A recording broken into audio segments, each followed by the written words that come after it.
Good afternoon. My name is Lily Roberts, and I'm the Managing Director of the Inclusive Growth Department here at the Center for American Progress. My work at CAP focuses on building a vibrant economy that provides stability and success for families in every corner of the country. And for too many people, we have to start with the absolute basics. So, ensuring that they have access to nutritious, affordable, safe food in their community. We're going to be talking this afternoon about how that's under threat. Programs like the Supplemental Nutrition Assistance Program, known as SNAP, farm to school grants, and food inspection and safety standards have bolstered the abundance, availability, and quality of America's food supply. We're so excited that hundreds of you are joining us to talk about the uncertainty facing different parts of the food world right now. We've all seen reporting on farmers who have lost grants, customers who are facing higher food prices with tariffs, bird flu, reduced food safety inspections.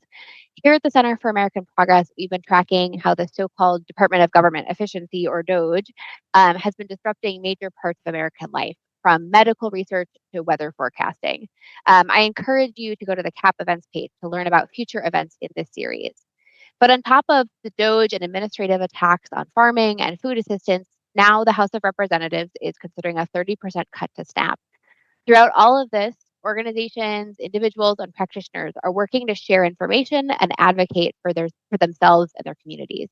I'm really excited this afternoon that we're having a call with panelists and a wonderful keynote speaker who will be able to talk about their personal experiences and the way that their work shows up in the broader food system. So I'm going to start by introducing Catherine Ferguson, who will help set the stage for our conversation this afternoon. Catherine was recently the Chief of Staff at the U.S. Department of Agriculture. USDA's mission is enormous. The agency covers topics like food assistance and school meals, housing and infrastructure finance, conservation, forestry, food safety, research, and international trade. In the Obama administration, Catherine was Chief of Staff for the White House Domestic Policy Council and the Chief of Staff for Rural Development at the USDA. We're thrilled to have Catherine with us to set the stage with the breadth of what we call the food system. Catherine, do you want to get us started today?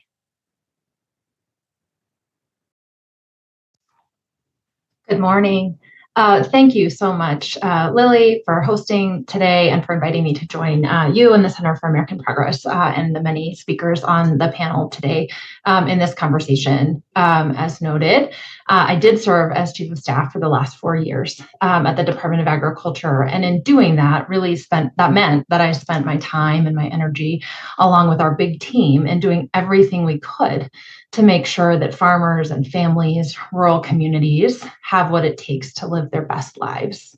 And then in particular, that meant focusing on climate, on equity, on creating more and better markets for producers and better options for consumers. And then a fundamental commitment to nutrition and security and doing everything we could to make sure that American families have what they need to feed themselves. So I'm certainly an urbanite. I grew up in Denver, Colorado, and I've spent time in years in DC, but I've dedicated much of my career to issues at the intersection of race and place and class, including rural people and places. And I remain really interested in that space, just really because of a commitment to giving my power to lift the voice of those who really need a platform.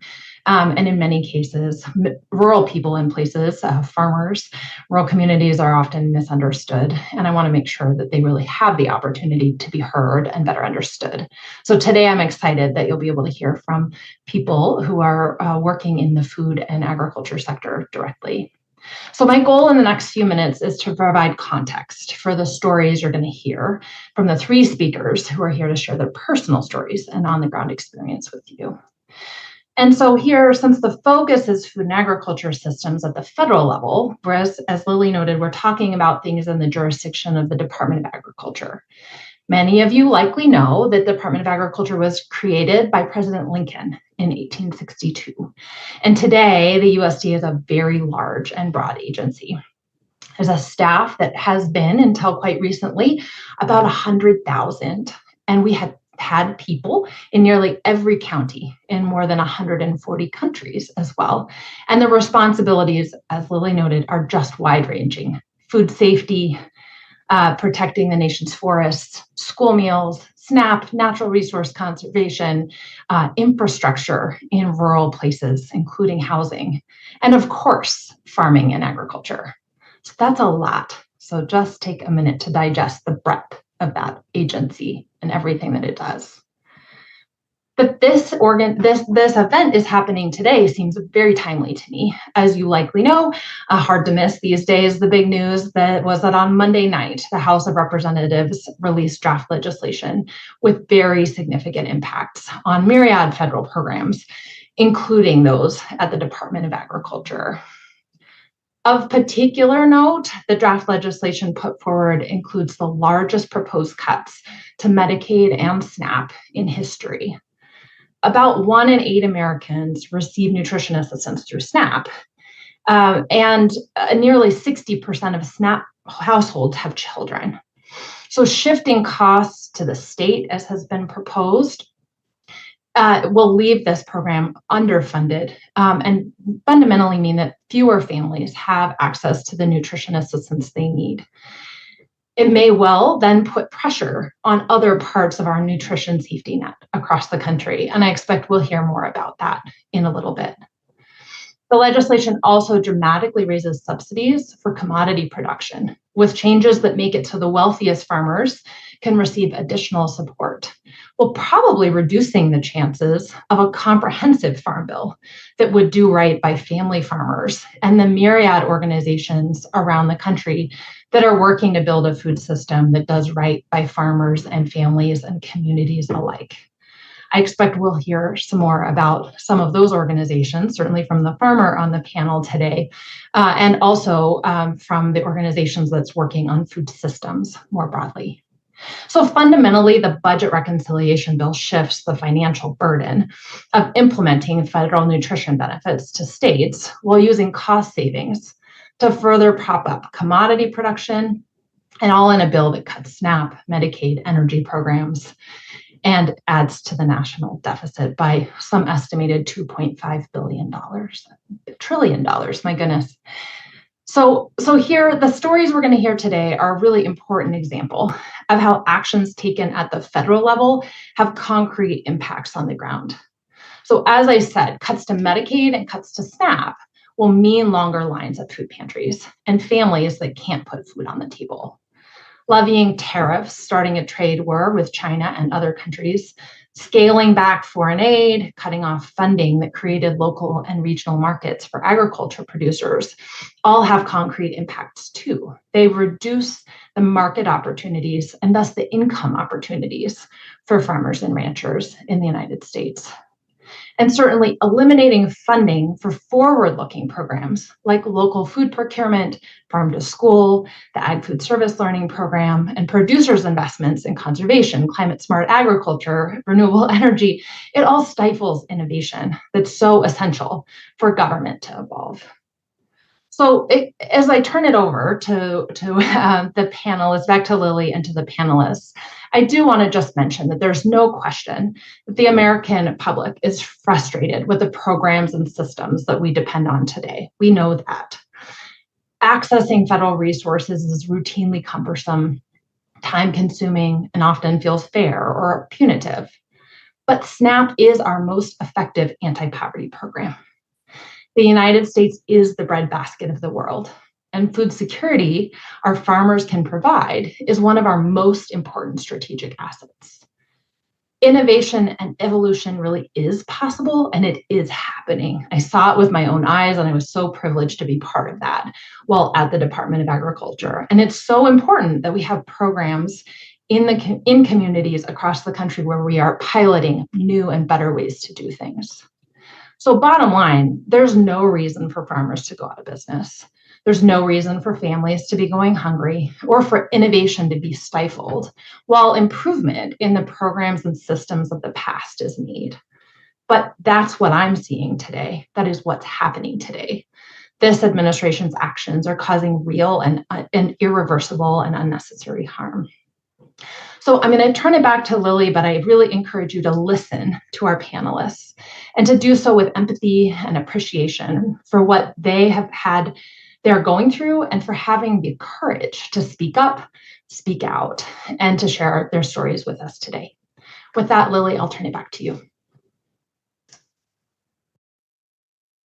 Thanks so much, Catherine. We really appreciate you being here. And I do want to share that Catherine will be back at the end of our hour for the Q&A. So if you have questions for her based on her remarks or based on her previous work at USDA, please use the Zoom Q&A feature at the bottom of your screen for that.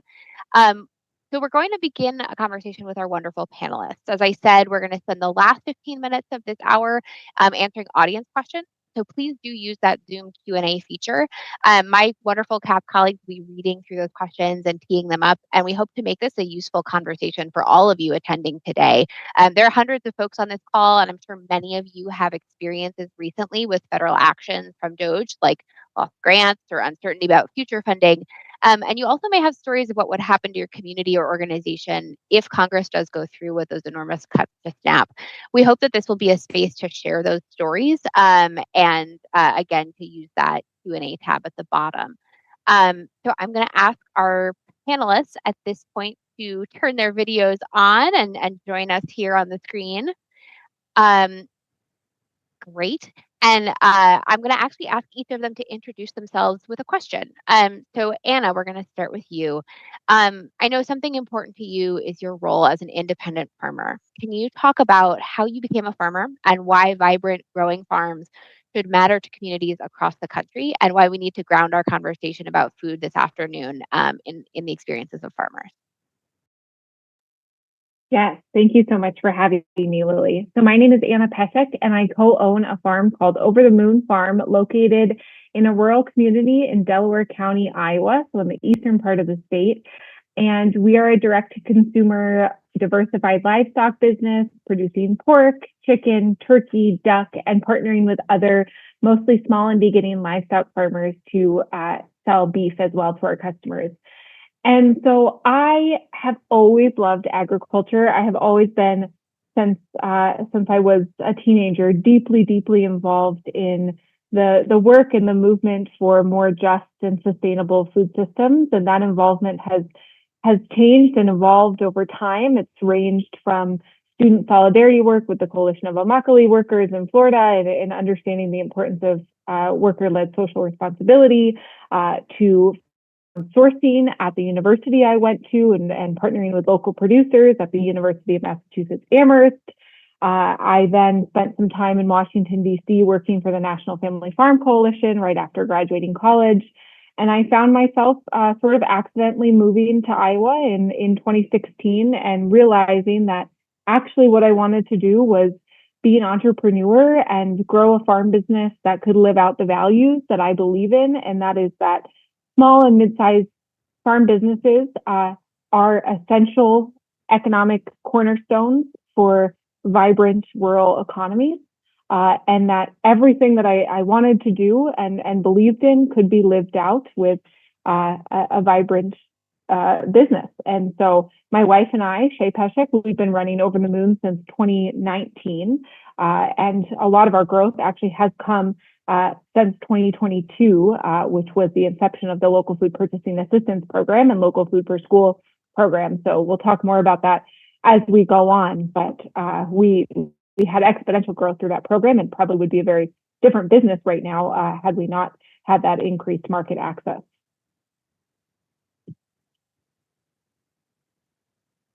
Thanks, Anna. So Kenya, you work with farmers and food banks across North Carolina.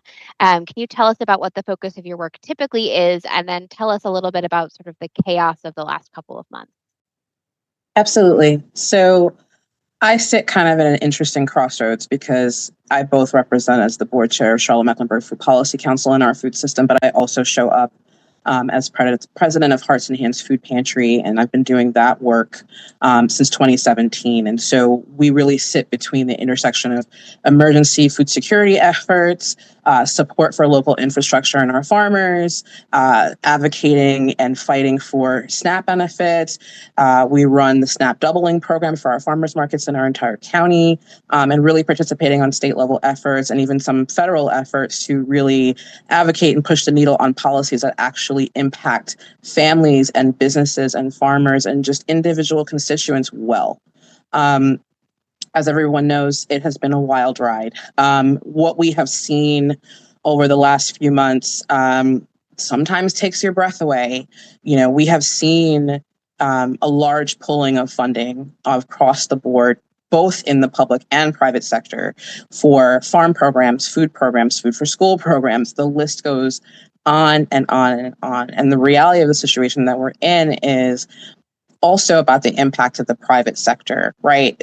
The funding cuts are bad enough, but it also created an environment of a rhetoric around, we don't need to be supporting food programs, or we don't need to be supporting local nonprofits and folks who work on the ground. And so that has been really, really challenging. That being said, in the end, will it prove insurmountable? I don't think so. I think that so many of us care deeply about these issues, have dedicated our lives to these issues, and remain committed. And in that energy, we will be able to see something brighter coming down the pipeline as we work through it now.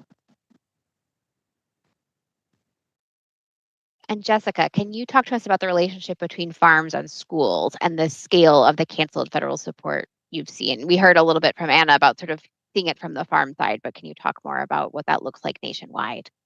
Yeah, absolutely. Hello, everyone. My name is Jessica Goodman. I'm the co-executive director of the National Farm to School Network, and I've been working with the National Farm to School Network for 20 years now. So I've had the pleasure of seeing the establishment of this movement and its growth over time. National Farm to School Network works to generate awareness about farm to school, increase the capacity of our network of partners to implement farm to school programs all across the country. And we do policy advocacy to support investment in these programs and eliminate barriers to these programs. So farm to school is three things. It's serving kids locally grown foods in schools, so they have access to foods, but it's also giving them a chance to build a relationship with food by supporting nutrition education and helping them to understand where their food comes from. And finally, it's giving them the opportunity to experience food through experiential learning opportunities. These can look like school gardens or cooking lessons, but these moments where kids can put their hands in the soil and really connect the dots between growing a seed and then eating foods are the transformative moments that really build and change communities. And so while farm to school is often thought about in that context of, this is a food access issue and an economic access issue for local farmers, it really impacts so much more broadly in terms of changing the quality of people's lives, supporting their physical and emotional health, and giving them opportunities and life skills that they're going to use as they move forward. Federally, what's happening in terms of the scope of what we're seeing, it's hard to talk about that without talking about why we need federal investment in farm to school. I think a lot of people don't realize just how difficult it is to get locally grown food or locally raised food into schools. So the relationship of food in schools begins in 1946 when the National Farm to School Lunch Program was established. And it was originally established at that time to support economic viability for farmers and ensure kids had access to proper nutrition. But over time, we saw, the food environment within schools kind of change, and, kitchens were shrinking. Instead of cooking, equipment was coming out and microwaves were going in, and instead of cooking, reheating food. So, fast forward 80 years later, we need programs like Farm to School to get us back to that original intent. And to get us past these barriers that now exist. School food professionals have major cost barriers in terms of putting out a plate. Oftentimes an average of $4 per plate needs to cover the cost of the food, the operations of the food, that could be equipment needed, point of sale, the labor, the transportation of that food. And then kids need to like the food and want to eat the food. That's a significant barrier. At the same time, producers face significant barriers in terms of understanding child nutrition programs. They need to understand what child nutrition professionals are purchasing, how much of it they need, the price that they can pay. So if they don't have that understanding, they're not going to be able to grow the right things at the right time in the right quantities where they can make a profit. And that is why federal investment in farm programs like Farm to School is so critical to helping get over those cost barriers initially and creating infrastructure that allows these programs to move forward. That federal investment creates opportunities for new purchasing habits, new equipment, and building relationships, which is actually one of the biggest needs for programs like Farm to School. And this has been a massive success story. Like to date, according to the 2023 most recent census, 74,000 schools across the US are participating in Farm to School program. That's 45 million kids are having access to this program, and nearly $2 billion has been put directly into local food. And when we're talking about removing these investments, like those successes and those gains would not have been possible without those investments. So the cuts to the local food for schools program and the cuts to the Patrick Leahy Farm to School grant program are incredibly detrimental. And at the end of the day, the most vulnerable kids and the most vulnerable farmers, the kids who are coming to school and that is their only source, that might be their only meal for the day, and the farmers who are barely making ends meet and desperately need access to a market that is stable and secure, those are the folks that are going to lose the most. They're going to have less capacity to pivot. And I think it's important to touch on, when we're talking about eliminating these investments, the investments don't even have to be terminated.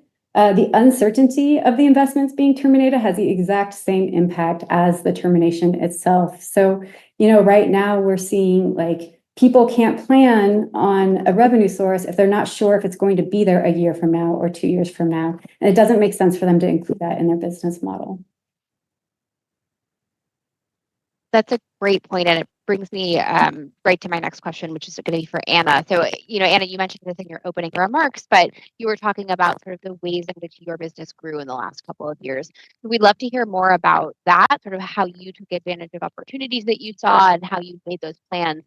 And then to get back to Jessica's point, right, one of the challenges we're hearing about is that there's been loss in current funding streams, and businesses and organizations also have to adjust how they think about their future.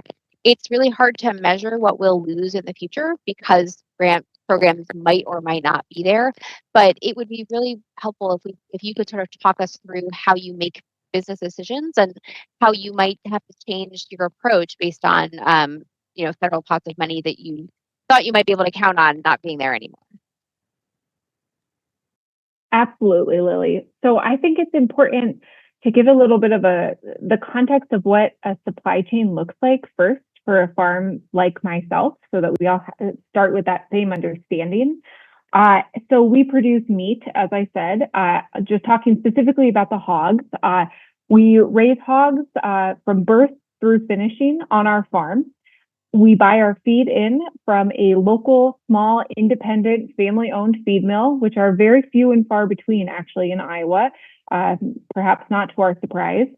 And then we take our butchers to a small, independent, family-owned, USDA-inspected butcher.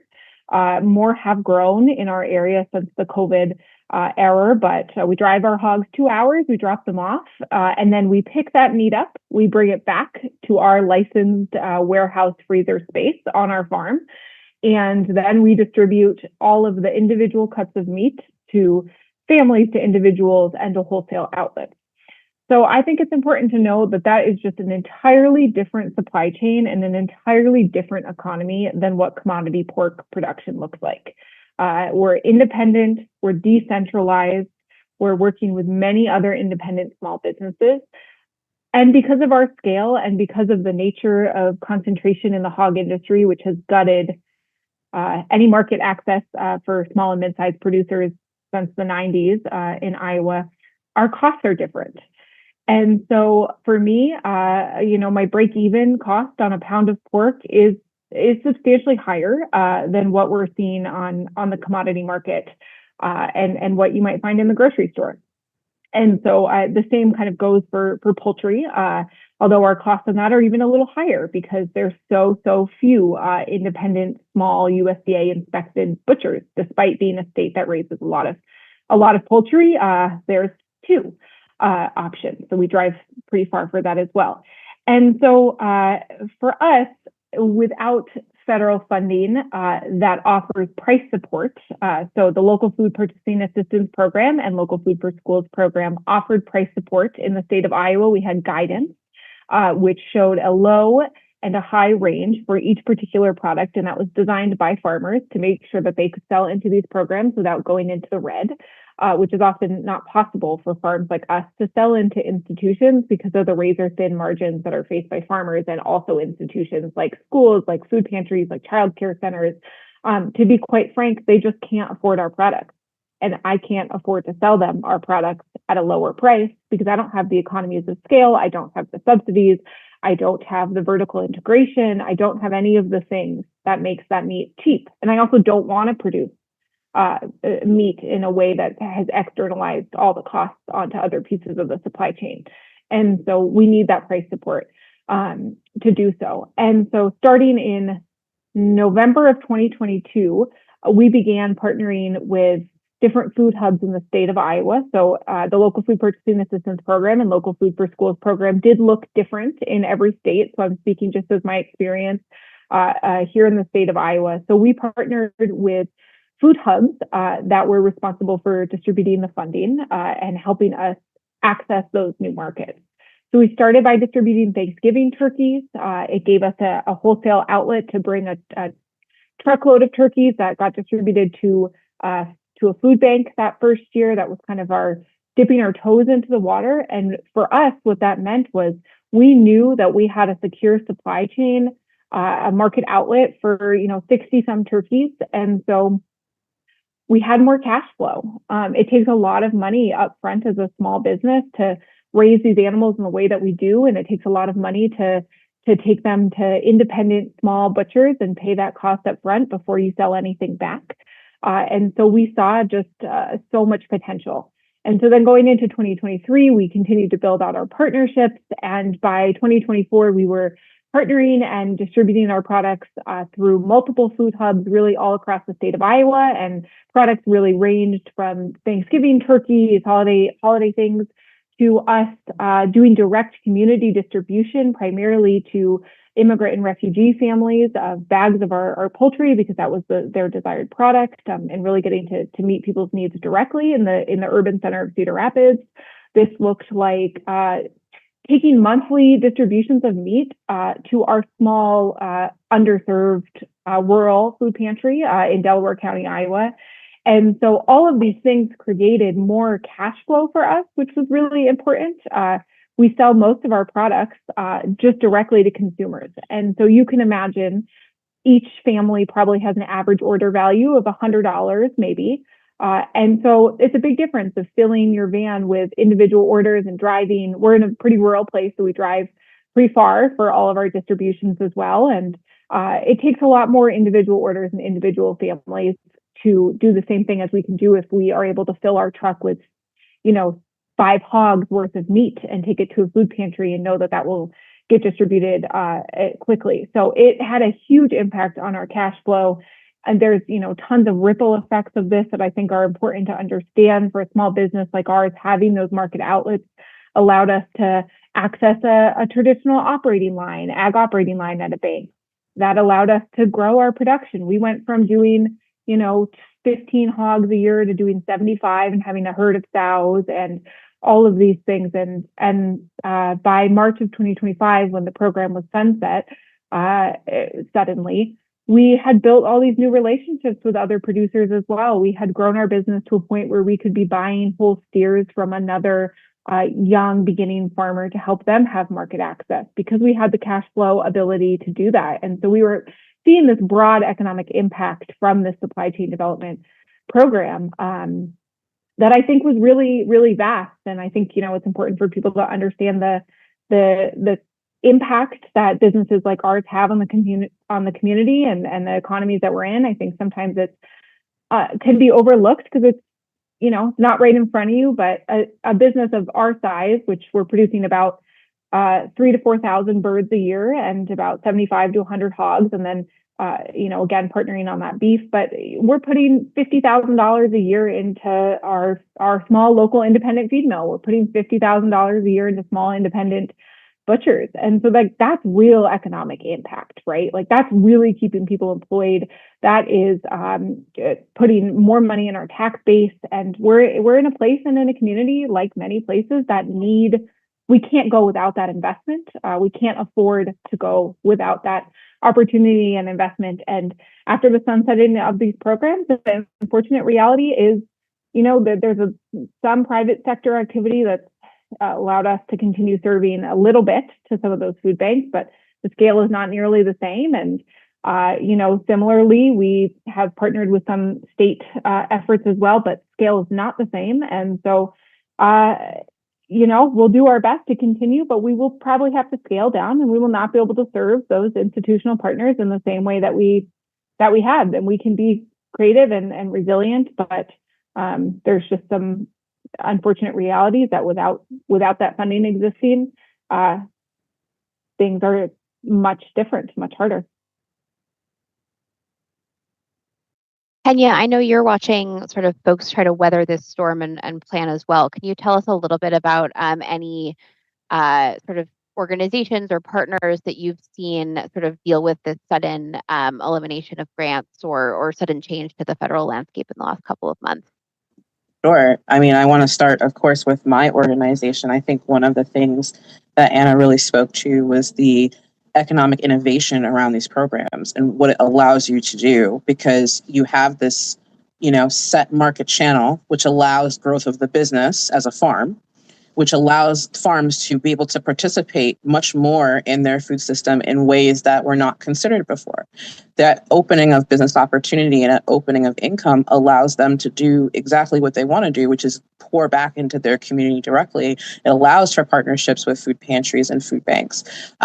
For us, for my food pantry, just to give context, we're in Charlotte, North Carolina. So we're interesting because we are a large urban center surrounded by a ton of rural counties. We got 101 counties in North Carolina.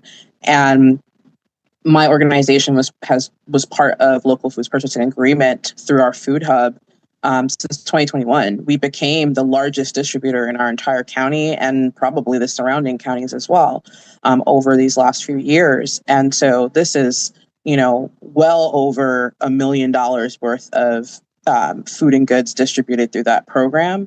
But it was so much more of it was great for us as an organization. For us, it's very important to be able to give people choice, to give people as much as they need and the things they specifically need. And so a large complaint across the food security world is, hey, there's not enough healthy options. There's not enough fresh fruit. So we were always committed to that, but that was a struggle for us as a new organization in our early years prior to 2020.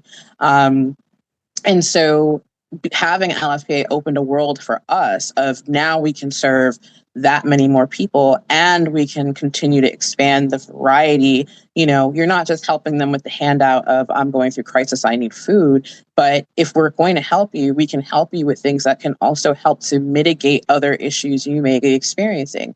Most people who are food insecure right now are also dealing with at least some sort of chronic illness, chronic disorder, something that's been happening for a while that is adding so much more additional stress to their circumstances. And so this is something that was extremely important to us as an organization and the other organizations that serve like us in our community. Once LFPA got pulled, it impacted food pantries, it impacts our food bank, it impacts our food hub, but it impacts our local farms. And especially for those of us who work in urban centers, that trying so hard to protect your farmland preservation, as we like to call it, the protecting those farm businesses and doing things to help them continue to grow and be able to, become foundational in an urban center so that our food supply is not solely dependent on food coming in from other places. We learned that lesson hard here in Charlotte when COVID hit. I mean, half the videos that you saw of stores being wiped were ours, to be perfectly honest. So losing LFPA, losing local food for schools, and some of these direct farmer assistance programs that the USDA had has been a tremendous blow. Prior to that, when we still had those programs, what you had was, again, this focus on economic innovation and growth, which is very key.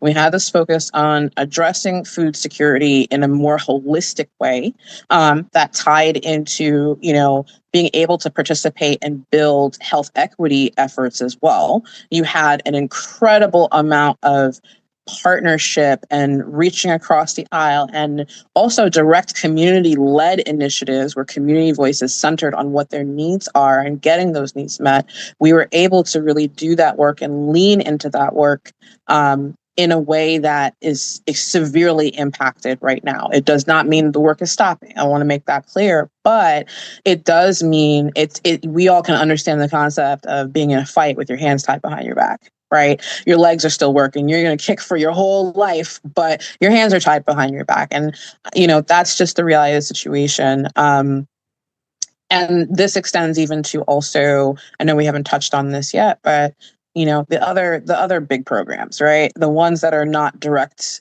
a direct farm food system situation, but actually in some way direct to consumer. So that's looking at, coming from the food security lens, the major cut down on TFAP dollars and the real threats to SNAP as a whole, right? Huge issues that we're tackling right now. I know that our food bank is very affected by the reduction in TFAP. That means that they don't have, the supply that they had to be able to distribute to all the partner agencies. And our food bank is regional. So they're covering, I think, like 80 counties or something crazy like that. And, they've literally lost a chunk of supply that they don't know how they're going to replace. That is massive. For me personally, with my food pantry, we have lost 90% of our ability to provide fresh produce to our clients. We are, scrapping and wheeling and dealing and negotiating to make it happen to where our clients are not directly impacted with interruption. But on the back end, it is a crazy scramble. The good news is that because of all of the work that was done in the time when we had all these programs, all the partnerships, the relationships that were built, the togetherness of attacking these problems.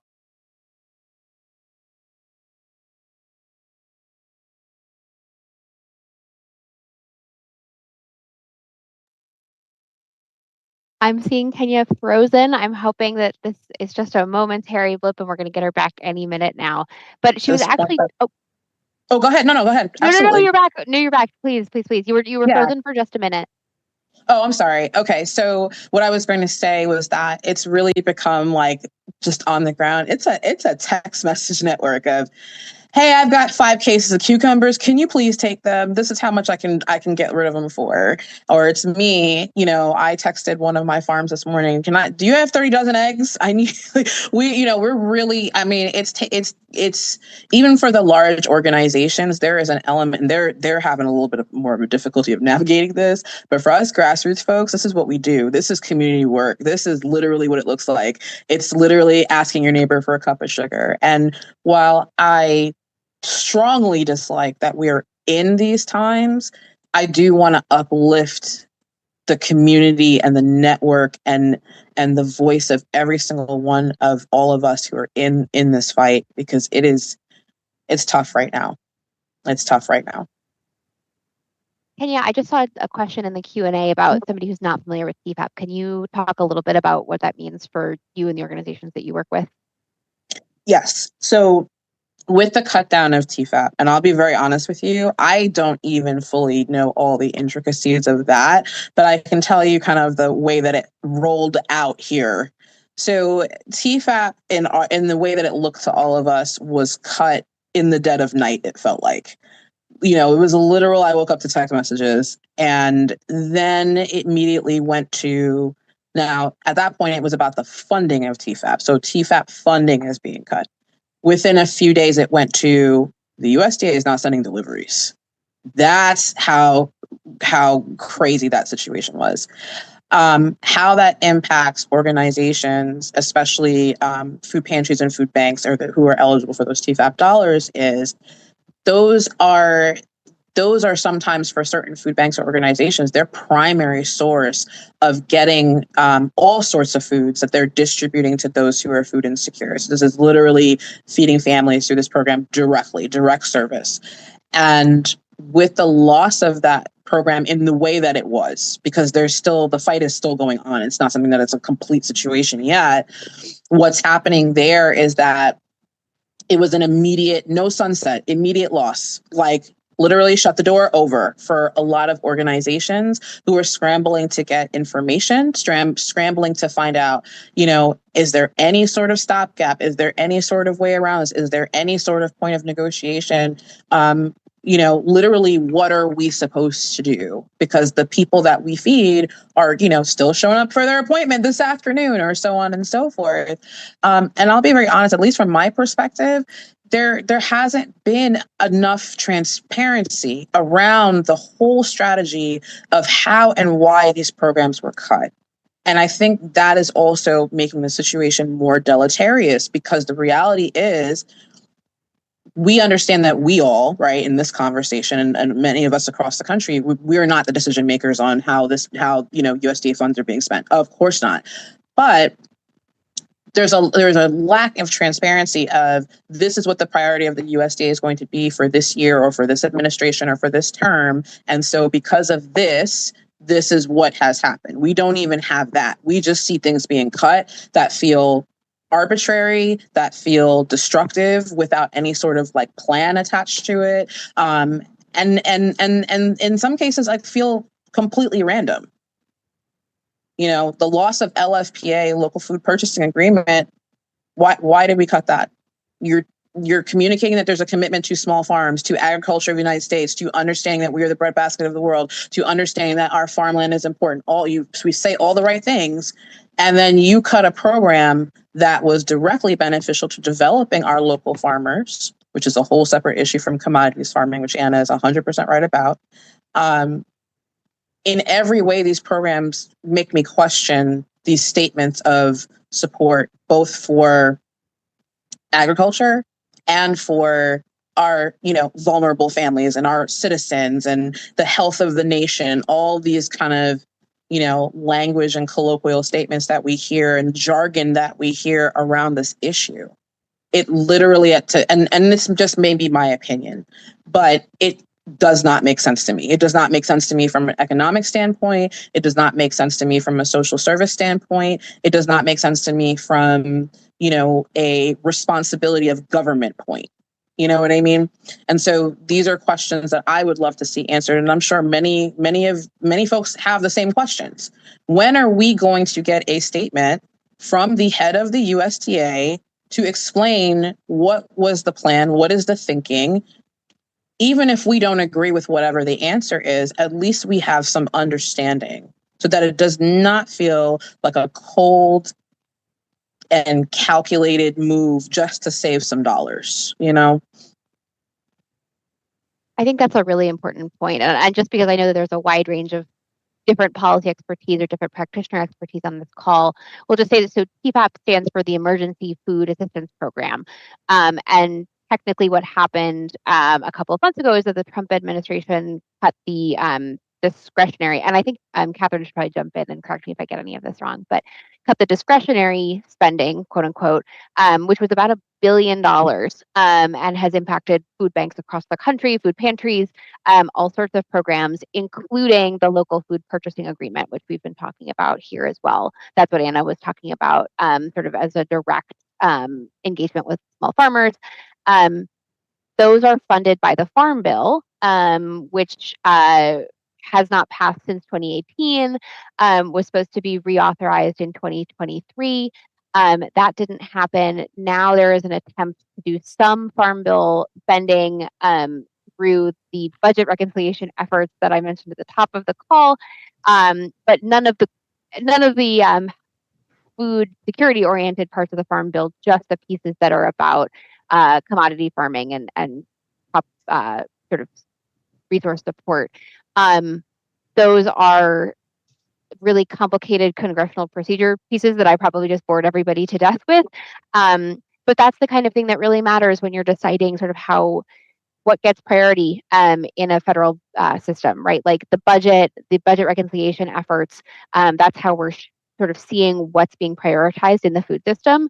And it looks like cuts to food pantries, cuts to SNAP, cuts to support for farmers who are trying to meet their local community needs and their school district needs, and instead just sort of supporting large and corporate farming. Catherine, did I miss anything that you would want to share from your experience working at a previous U.S. Department of Agriculture?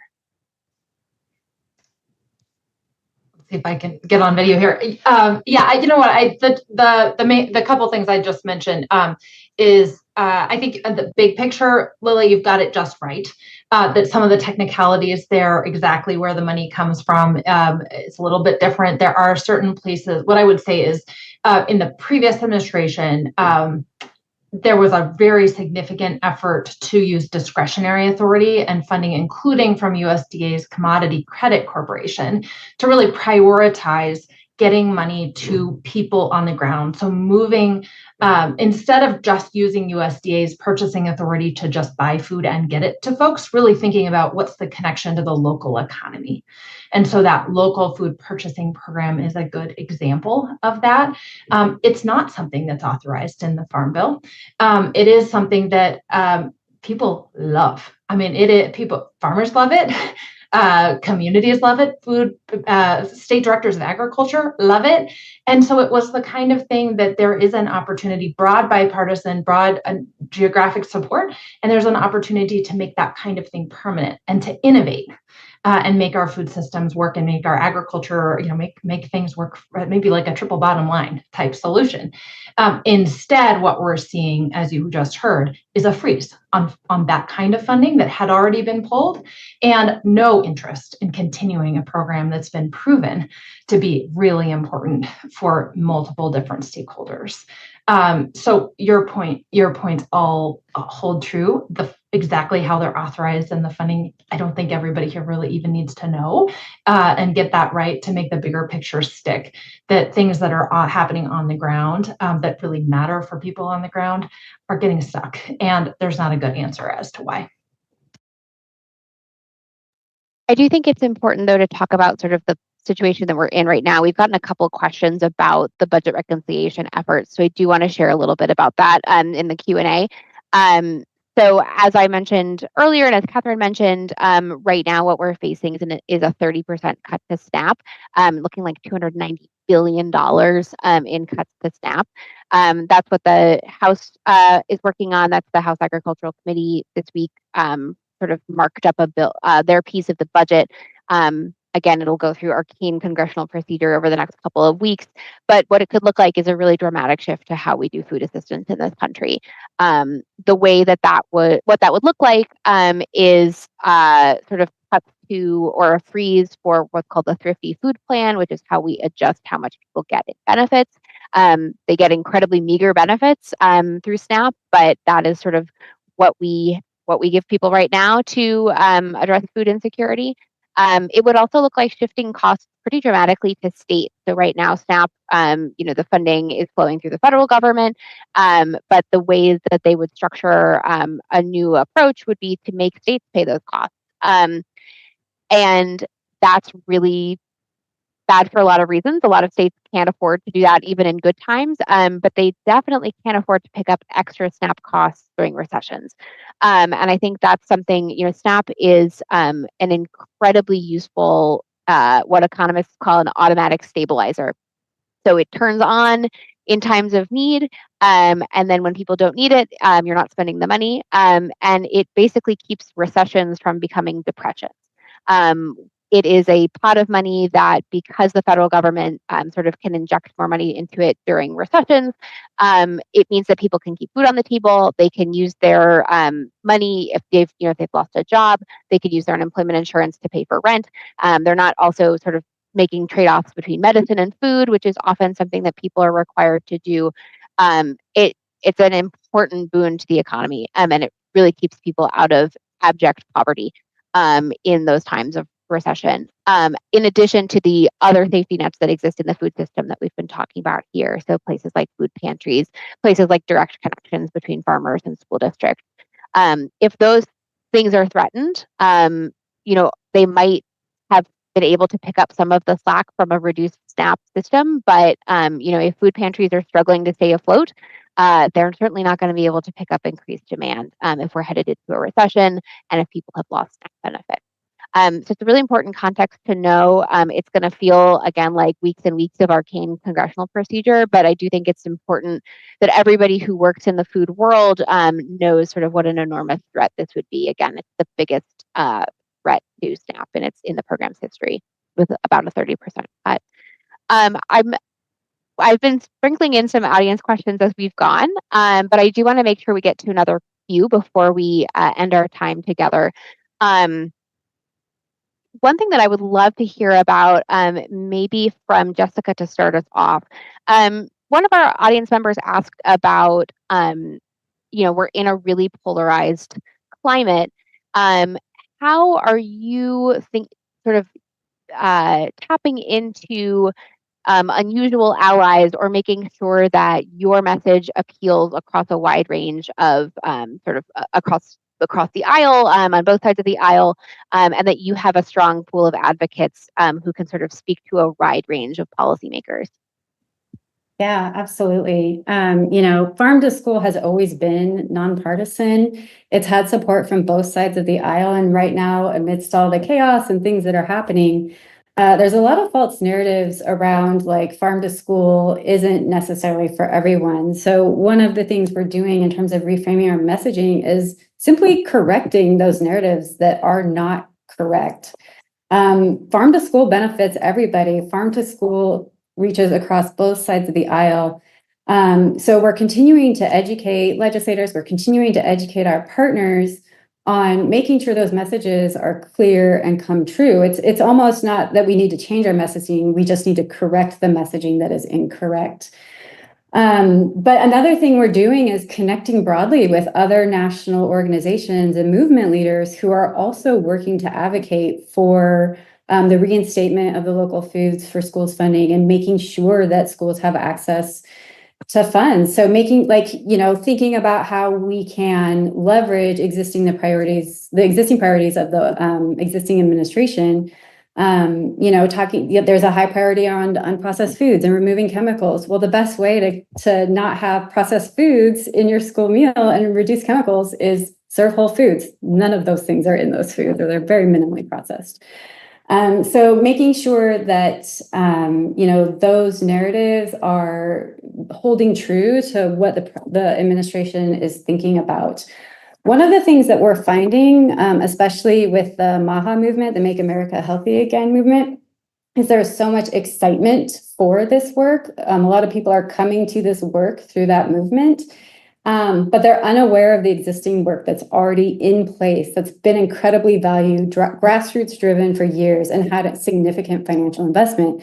So that's another important aspect in terms of making sure people are aware that there is existing work happening and it's valuable and it needs to continue. We don't need to throw it out. We're not throwing the baby out with the bathwater right now. We're making sure that the investments and the human capital that's already in place is being leveraged and continuing to move forward.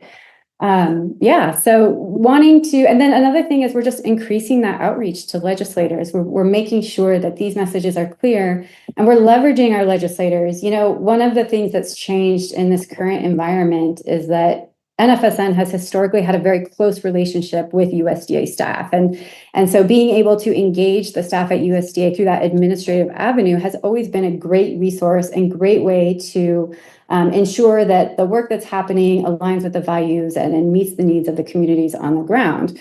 Well, in this moment where many of those staff have been cut or have taken a buyout, we no longer have access to people within the administration.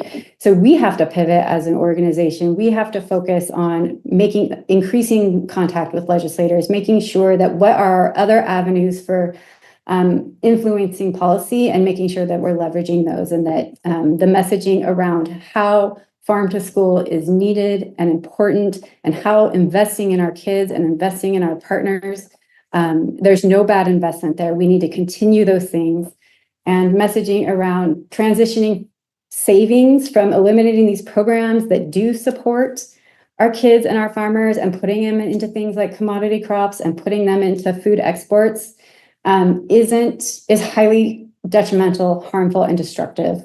So those are the things that we're working on at the national level. That's really helpful. We've got about 4 minutes left, and I'd love to hear from Anna and Kenya just one more time. Kenya, you mentioned the borrowing a cup of sugar from your neighbor and the text thread, and I really appreciated that visual. I would love to hear from both of you. I think you're both, sort of solving problems on the ground right now. Leave us with a little bit of hope. Who's been an unexpected ally or a new partner who's sort of come to the forefront at this moment, who you're sort of weathering the storm with? Is there anybody new in your community who's become an ally because they've seen the enormous changes and the new needs? Yes. For us, the biggest surprise has been a few of our General Assembly members. I think all know where North Carolina stands on certain things. One of the biggest changes that we've seen in giving hope, even for us, and what we're committing to and just sharing with all of you that we're part of the fight with you, is, at least me personally, as much as you might find me loading groceries into somebody's car who needs it, you will now find me in the faces and offices of our elected officials. It's not just enough to do 5 calls. It's not just enough to write letters and calls. I show up. I went to the Capitol, going to the Capitol again, going to the capital of our state. They have to hear about these issues constantly, all the time. And no one of us can pick up that responsibility and that ball all the time. It requires all of us. But I do believe that the voice becomes loud enough, we will be able to succeed and get, maybe not reversal, but maybe something new in its place that is just the same thing rebranded, right? That actually was beneficial. I'm hopeful for that. I'm hopeful for the strength in numbers. I'm hopeful for the people who have really dedicated their lives to doing what's right. And I think that's the most important thing. So if I had to leave anybody on a note, that would be the note I would leave. And I would say that farming is an endurance sport. It takes a lot of resilience and a lot of endurance. And also policy advocacy is an endurance sport. And I think this makes farmers like myself very well equipped to do what Kenya just said, which is to keep the narrative alive and to keep showing up and to keep writing and to keep calling and to go to the Capitol over and over and over again. And to, many of myself and many of the farmers in my community that were impacted by these cuts spent our whole spring pivoting from, we took some late nights. Instead of focusing on growing food and growing our businesses, we were focusing on this advocacy and making sure that this story got out. And, I believe, and I'm sure many of us do, that these programs are worth fighting for, and that, we have to figure out how to endure together and move forward. And farming is also a lesson of constantly growing something new with your hands. And I believe that we can do that, and we can do it together to build a better food system.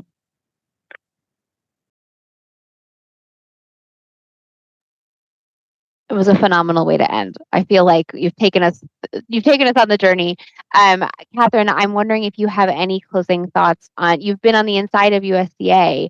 I know that many of your colleagues are no longer on the inside, but if you have any tips for this audience, or suggestions for sort of how to be an effective advocate for the needs of these communities, I think folks would love to hear them.